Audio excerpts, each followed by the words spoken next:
Never really go into great detail about my own deep why, but some of you might know some of this story, but I've never shared it like truly, deeply live. Okay, this is my dad. It's a very blurry picture of him. And so I was putting this slide together today to share with you my deep why. And I realized that he passed away at the same age that I am right now. But I didn't realize that until today. And I was typing it and I was like, he was 48. I'm 48. And I was 19. And my son is 18.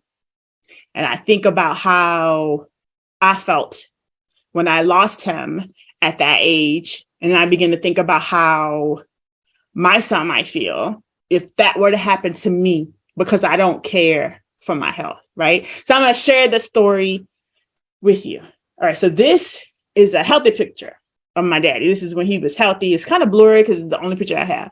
All right. But he died from heart disease. Like I said, when I was 19, I was a sophomore in college and he had all the diseases. He had them all. He had heart disease. I later learned, didn't know, of course, because you don't tell your kids all this stuff. He had heart disease. He had high blood pressure. He had clogged arteries. He had all that. And later on, I actually learned he needed a heart transplant. He actually needed a heart transplant. And then he was a cook, right? So he cooked all the things. And he had this huge book full of recipes. It was like, it was this thick. This huge book full of recipes. And I'm from New Orleans, so it was all bad food. Good food, though, okay? Because I'm from New Orleans, all good. But it was bad for you. Bad for you, detrimental to your health. And at that time, I couldn't boil an egg, right? I'm 19, I'm in college, I don't know how to cook. I don't even scramble an egg. I was into computers, right?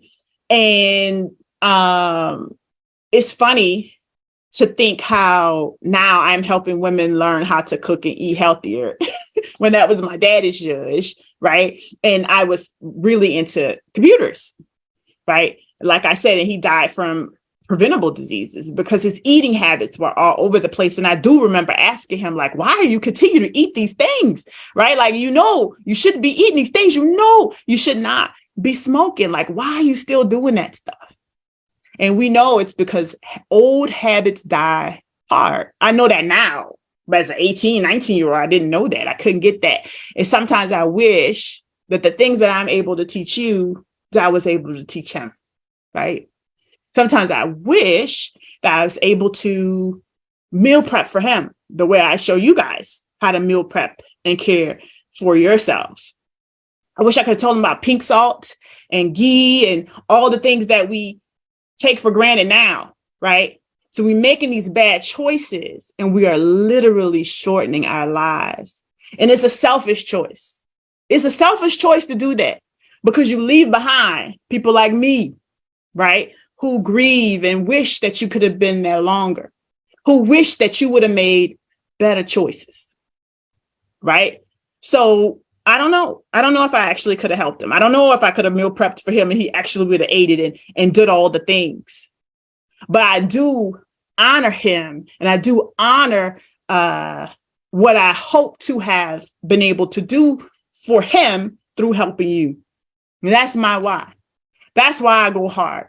That's why I'm in the chats. That's why I'm always sharing. That's why I'm coming up with recipes. That's why I go to bat for y'all, because it's like I'm doing it for him. Because at the time when he passed, I had no idea. So that is my deep why as to why I help you, as to why I serve. And it keeps me serving. It keeps me going. And this is why I know you yourself need your own deep why. So stop playing with your health and then just thinking, oh, I'm going to just get on it. Because if you were able to get on it, if you were able to do it, you would have done it already.